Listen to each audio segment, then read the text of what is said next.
సముద్రంలో టన్నుల కొద్ది బంగారం. అవును, మీరు వింటున్నది నిజమే. ఇదేదో కేజీఎఫ్ సినిమాలో పడేసిన బంగారం లాంటిది అనుకుంటే పొరపాటే. నేచురల్ గా సముద్రంలో తయారైనటువంటి బంగారం ఇది. అయితే ఈ బంగారం కోసం ఇప్పుడు వేట మొదలైంది. సముద్రంలోని బంగారాన్ని వెలికి తీసేందుకు ఇప్పటికే అనేక మంది శాస్త్రవేత్తలు కూడా సిద్ధమయ్యారు. అసలు సముద్రంలోకి ఇంత భారీగా బంగారం ఎలా చేరింది? వేల టన్నుల కొద్ది ఉన్న ఈ బంగారాన్ని వెలికి తీస్తే జరిగే పరిణామాలేంటి? సముద్రం బంగారంతో ఇక బంగారం రేట్లు భారీగా పడిపోనున్నాయా? ఇలాంటి ఆసక్తికరమైనటువంటి విషయాలను ఈ స్టోరీలో తెలుసుకుందాం. బంగారం ఈ పేరు వింటేనే ప్రతి ఒక్కరి కళ్ళల్లో ఒక రకమైనటువంటి ఉత్సాహం వస్తుంది. కేవలం కొన్ని గ్రాముల బంగారం కోసమే మనం వేల రూపాయలు ఖర్చు పెడతాం. కానీ మీకు తెలుసా, మనం రోజు చూసే విశాలమైనటువంటి సముద్రాల అడుగున ఏకంగా లక్షల కోట్ల విలువైనటువంటి బంగారం దాగి ఉంది. మీరు విన్నది నిజమే. ప్రపంచంలోని అన్ని దేశాల దగ్గర ఉన్న గోల్డ్ రిజర్వ్ కంటే సముద్రపు నీటిలోనే ఎక్కువ బంగారం ఉంది. మరి అంత బంగారం ఉంటే మనం ఎందుకు పేదరికంలో ఉన్నాం? దాన్ని ఎందుకు బయటకు తీయలేకపోతున్నాం? సముద్రం దాచిన ఆ గోల్డెన్ సీక్రెట్ ఏంటో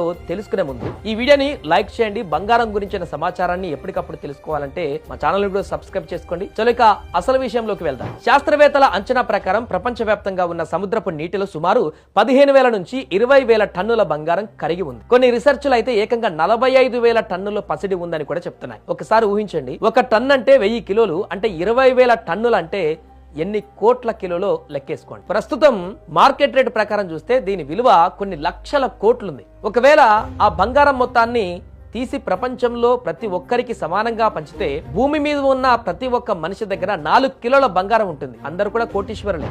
ఇంత గోల్డ్ ఉన్నప్పుడు అందరూ పనులు మానేసి సముద్రం దగ్గరికి వెళ్ళొచ్చు కదా అని మీకు అనిపించవచ్చు. కానీ అక్కడే అసలైన చిక్కు ఒకటి ఉంది. సముద్రంలో బంగారం అనేది గడ్డల రూపంలోనో లేకుంటే బిస్కెట్ల రూపంలోనో ఉండదు. అది నీటిలో చాలా సూక్ష్మ కణాలుగా కరిగిపోయి ఉంది. దీని సాంద్రత ఎంత తక్కువ అంటే 1 గ్రాము బంగారం కావాలంటే సుమారు 10 కోట్ల టన్నుల సముద్రపు నీటిని మీరు శుద్ధి చేయాలి. అంటే 1 గ్రామ్ బంగారం విలువ ప్రస్తుతం 8 నుంచి 10,000 రూపాయలు ఉంది అనుకుంటే ఆ గ్రాము బంగారాన్ని తీయడానికి మీరు చేసే ఖర్చు మాత్రం లక్షల్లో ఉంటుంది. అందుకే ఇప్పటి వరకు ఉన్న టెక్నాలజీతో దీన్ని వెలికి తీయడం ఆర్థికంగా నష్టమే తప్ప లాభం కాదు. కేవలం నీటిలోనే కాదు, సముద్రపు అడుగున ఉండే రాళ్లల్లో, భూగర్భంలో కూడా భారీ నిక్షేపాలు ఉన్నాయి. రీసెంట్ గా చైనా తన తీర ప్రాంతంలో 3,900 టన్నుల బంగారాన్ని గుర్తించింది. కానీ కిలోమీటర్ల లోతులో విపరీతమైన నీటి పీడనం మధ్య మైనింగ్ చేయడం ప్రాణాలతో చెలగాటమే. అంతేకాకుండా సముద్రపు జీవరాశులకి, పర్యావరణానికి కూడా ఇది పెద్ద ముప్పు. సో ప్రకృతి మన కోసం అపారమైన సంపదను సముద్రంలో దాచి ఉంచింది. కానీ